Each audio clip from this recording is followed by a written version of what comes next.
very close before you can start really networking. No matter what, I would always start networking earlier than later. Whether you're just kind of scoping out the groups that you can join, or you're actually joining groups and getting involved in them. Nonprofit groups are good. Nonprofit groups are awesome to join. Sometimes they're a little expensive. Sometimes they're free. I would always visit every single group. You can always visit most groups a couple of times. Like Lions Club, you can visit a couple of times before they make you join. Rotary, Kiwanis. There's Eagles. There's Elks. There's those are all pretty much nonprofits. They do a lot of good stuff. So just meeting people in them would be good, because there's a lot of people that are higher up in the city, like maybe government officials or owners of different companies that are involved in those nonprofits. So those are people that you want to meet. And then get involved in the chambers. Chambers are always big. They're always the business owners that are in there, and business owners are the ones you want to talk to set up health talks later. So getting to know them. I went to every single ribbon cutting that I could go to before I opened, even if it didn't make sense. Like, I think I went to like a laundromat opening, and it was just whatever. There was people there that I could talk to, and I always had a list of people that I wanted to meet. There's a plant. Tyson is a huge plant here in town, one of the biggest employers, and they have a huge Spanish population. So I've been trying to meet the manager. I met him once at a networking meeting, and I've been trying to get a hold of him. But just having a hot list of people that you want to meet whenever you go to a meeting, and then have people that you can get that will introduce you to them. So the first thing that I did was make friends with the serial networkers. So the serial networkers are the ones that you see at every single event, right? They're at the coffee hours, they're at the after hours, they're at ribbon cuttings, and they're the ones that everyone knows, and they're kind of the life of the networking group. Everyone says hi to them. So make friends with them, because they'll know more people and they'll introduce you to the people that you want to meet. So they're the ones you want to meet first, and then get them to introduce you to the people on your hot list. Like, for instance, one of my really good networking buddies is just works at the bank, and he's nothing like big or anything. He's like the marketing specialist or something for the bank, but he knows everyone. And because I befriended him, and we have breakfast every once in a while in the morning, he introduces me to everyone, and he tells everyone about me. So it's been really great for for referrals and different things like that. So that's good.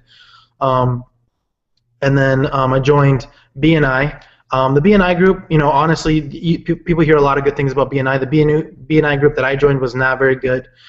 They actually, 2 weeks ago, we just decided to stop meeting because we couldn't get anybody new to come. I brought in like probably 5 or 6 people since I started there.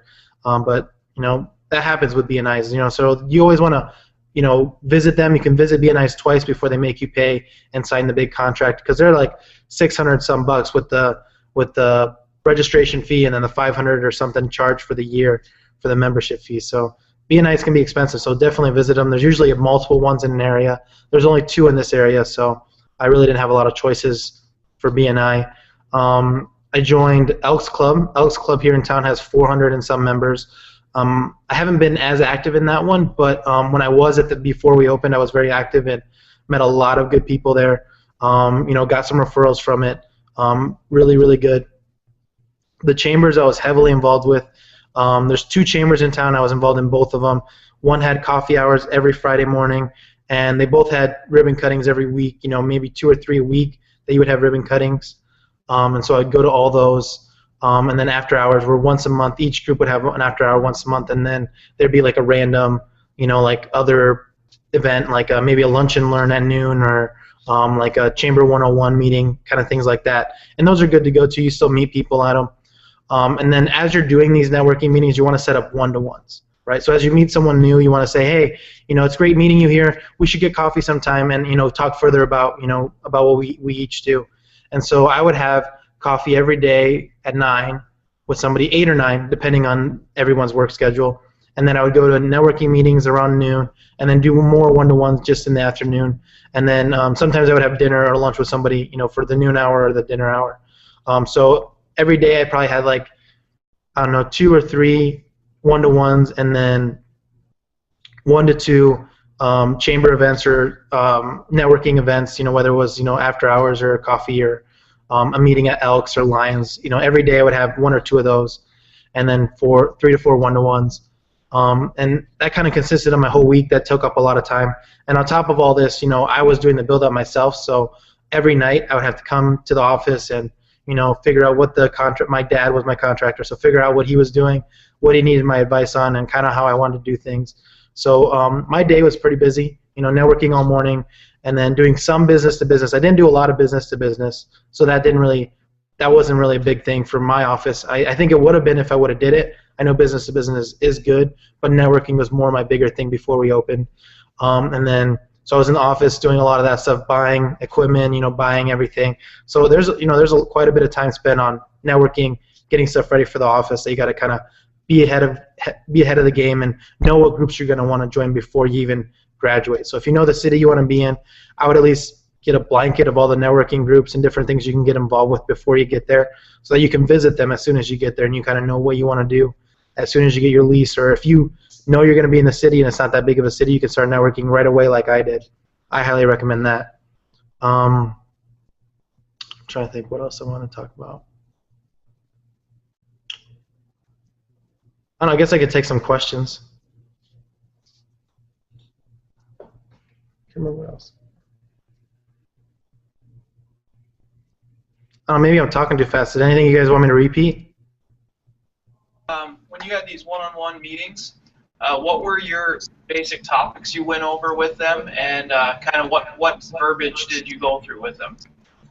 So yeah, that's a great question. So the very first one-to-one, I really didn't say a whole lot. I basically let them talk pretty much the whole time. And then when they asked me, what I did, it would be kind of vague. It wouldn't be like, oh, I'm a neurologically based chiropractor, or I'm a chiropractor, right? Because they think they know what a chiropractor is. So I would be like, I help people help. What would I say? It's been so long since I've done the one-to-one, but I would say I help people's bodies function better on a daily basis naturally without the use of drugs and surgery. And they're like, oh, how do you do that? Oh, well, I use a very research-based technique. It's called torque release technique. We use very advanced equipment to analyze the nervous system, allows us to know exactly what's going on in the body, and this way we get really great results with a multitude of different issues. Like, oh, what are you? Oh, I'm a neurologically based chiropractor. And then, you lead them to your website and stuff if they want to get more information. And, it just gets people intrigued. You really want to, with the first one-to-one, you want them to know that that they're liked, or that their business is something that you're interested in. And then you want them to be intrigued by, what you're doing. Oh, he's different. Oh, he has, amazing technology, or, he has a really cool technique. You kind of want to just intrigue them on the first visit. You don't want to just talk about you the whole time, because nobody's really that interested about what you do.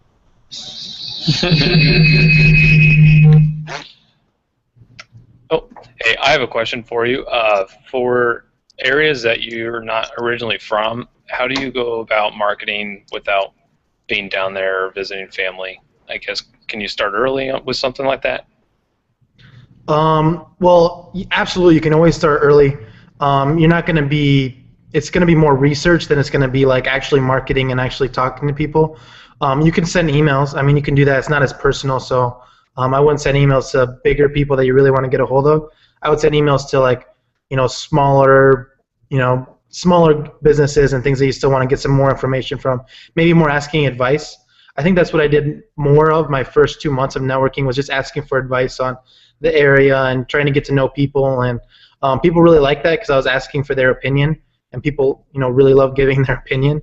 But I would get as much research on the groups that are in that area, how big the groups are. So I would call, there's probably a Lions group, there's probably Eagles, there's probably Elks, Kiwanis, Rotary. I would call all those groups, see how many members they have, see how often they meet, and see what they're like, what they do for the community. If they have events and stuff like that, ask them about those. Check out BNI, see what BNI groups there, how good they are. Talk to the presidents of all the BNI groups. And then there's like smaller, there's not just, those are the main groups that are everywhere, but there's always like a business association group that's like BNI but isn't BNI, and there may not be a membership fee. Talk to the chambers. There's always multiple chambers. Here in Sioux City, there's only two. There's Sioux City and South Sioux City, but some people have like the north side Greater Commerce, or the like the, I don't know, First Street Chamber. Like there's just multiple chambers in the area. That's not just the generic, Phoenix Chamber. You know what I mean? There's like north side, south side, east side, higher income chambers. I don't know. There's just a bunch of chambers usually that you can join.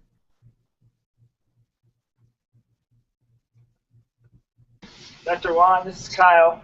Just wondering how you kept track of all the businesses that you came in touch with and that you wanted to follow up with, as well as if you could give us a quick 60-second, what you would do for a 60-second intro at any of these meetings. Yeah, sure. So I kept track of business. Like if I did business to business, I would take their card, and then I would have an Excel sheet that I printed off that had with like name, and then maybe some notes that I wanted about them, like, oh, we discussed their grandkids or something, or we discussed, their rough week in January or something like that. So I'd write that down just so that when I went back in, I could, I could say something because it's, it sounded like I remembered what we were talking about, And then one thing that you should know about 60 seconds and like 30-second talks is that there isn't a lot of networking groups that you can actually do those. B&I is one that's very structured, and you get a 60-second minute. It's like they call like a manager minute. But there's not a lot of groups that you can do that. B&I was the only group that I really could do a 60-second talk, and it was different every single time, right? Because it's the same people. You don't want to do the same talk every single time. So you want to have different ones. So I had one that was prepared that was a 60-second talk that I did, but it's been so long since I'd done it. I could do something, but what I would always have a different topic that I would talk about at B&I.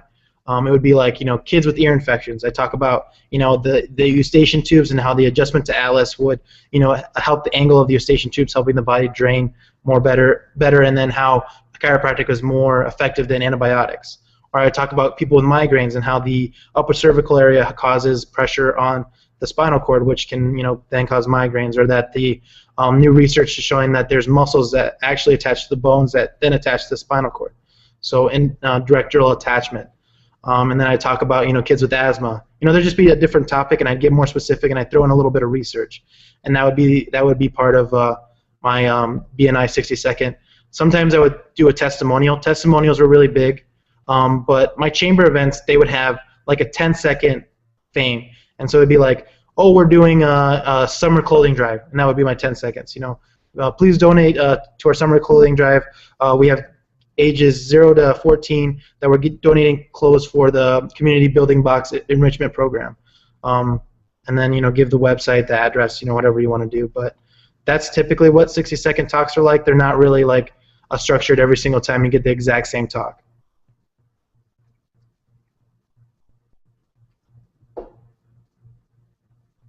Dr. Juan, on those 60-second talks, would it ever benefit at a particular time to maybe go a little more broad and touch, mention things like kids and pregnancy and, just performance in general instead of something specific, or should you stick to just one thing at a time? And, I kind of feel like sometimes if you go a little more broad, it brings up more questions for them to, kind of ask me, to come to me to ask more, or should you just stick to more specifics? Yeah, so it depends on how many times you're going to be talking to the group. So if it's like if it was a guest day and we had like 5 new members at B&I would go more broad, right? It would be a general overview of the office and generally, why we do so well and what we do with, the technology, the pregnancy, the whole family care, the neurologically based, research-based, all that stuff I would kind of go into a little bit more broad when there's more people, or if it was a group that I wasn't going to talk to very often. If it was my B&I group, which were the same members every single week, then I would want to be specific and teach them on something specific. That's a good question, though.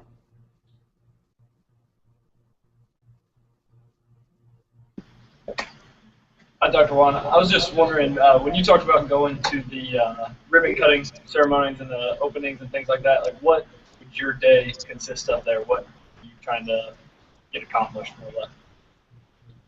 Yeah, I'd always go up to the business owner who was doing the ribbon cutting and just congratulate them on an amazing ribbon cutting, the business, and ask them a little bit of, about their business. And then there's always people there that aren't from the business. Like there's ambassadors from the chamber, and they're usually in this area. They're wearing suits, so you know who they are. They're wearing like a green suit or a red suit, and you can talk to them. But you meet them at like almost every chamber event you go to.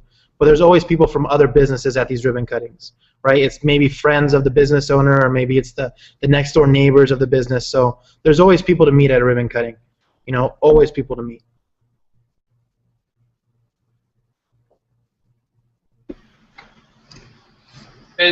Dr. Juan, I was just curious, with all of that work that you put in before the office opened, I was just wondering, what would you say is the greatest outcome that came from that work? Do you have more business talks? Do you have more patients from it? What's kind of the outcome you look for? Yeah, good question. So I think we've done a few health talks. Health talks are not my big thing, but we've done a few, and I probably have a few leads that we could probably set up, 10 to 15 more health talks if we wanted to. We're pretty busy right now, so I'm kind of focusing more on the office and, the new ones that we have coming in right now. But the biggest thing for my networking has been referrals. Like maybe the people that I've talked to haven't come in. I would say maybe 10 to 15% of the people that I networked have started coming in, but they've all really referred. I have a lot of referrals from people that I networked with, people that aren't in my office, and just because they met me at a networking event, saw that I was a really great guy, I'm very humble and full of integrity, that they were comfortable referring their friends or people that they knew that were suffering with something, they would send them in. So that was really big.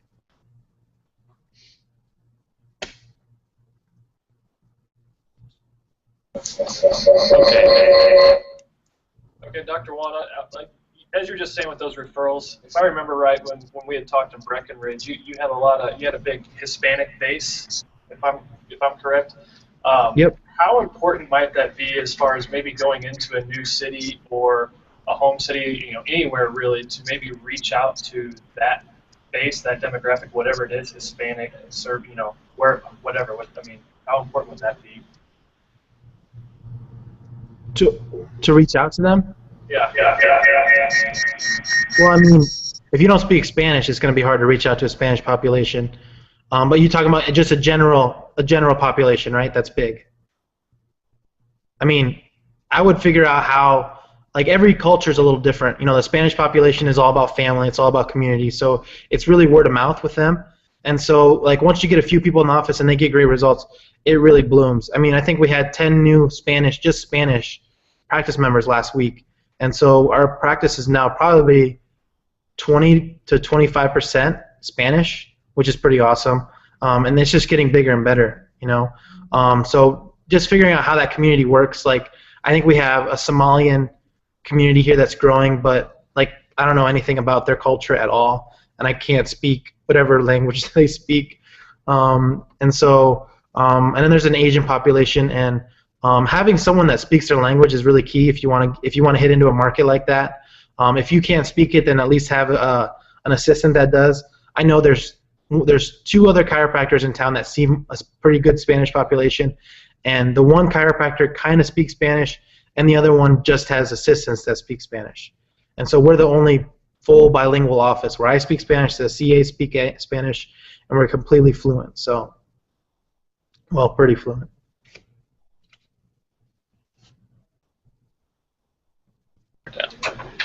All right, Juan, we don't want to hold you up too much longer, but thanks so much for coming in and talking to us, and I mean, anything you got for us is always appreciated. Yeah, absolutely. No, I'm happy you guys asked. I love seeing students reach out. Do you have any last comments for us before we disconnect here? Just hit it hard. I mean, you guys can do it. I mean, if you guys all want to grow a big practice, you can grow a big practice. If you want to grow a small practice, grow it slow. Go ahead and do it. The one thing that I've noticed is that some of my friends have started out and they kind of started off small, and it's a little harder for them to grow because they're smaller right away. When people come into the office and they see tons and tons of people getting adjusted, I mean, it's really funny to watch a new practice member in the waiting room filling out their paperwork, and then 10 to 15 people walk through the office before they're even done filling out their paperwork. And they're like, wow, this place is busy. And then they'll be sitting there for 20 minutes after they've gotten their reassessment, almost done, and they're waiting for me to come in and do the close, and they're completely fine with it because they know that we're busy, and they're like, it's nice to see that you're busy. It's really easy to do closes. Like, our close rate is pretty good. I think we're in the 90s, and then our doctor's report close rates are definitely, we've had 100% sign up for our doctor's reports for a few weeks now. So it's, once they see that you're busy, that you've seen that you're getting results, it's much easier to get people to understand that, this is a big movement going on. All right, guys. Thanks so much, Dr. Juan. Yep. Have a great day, guys. All right. Great.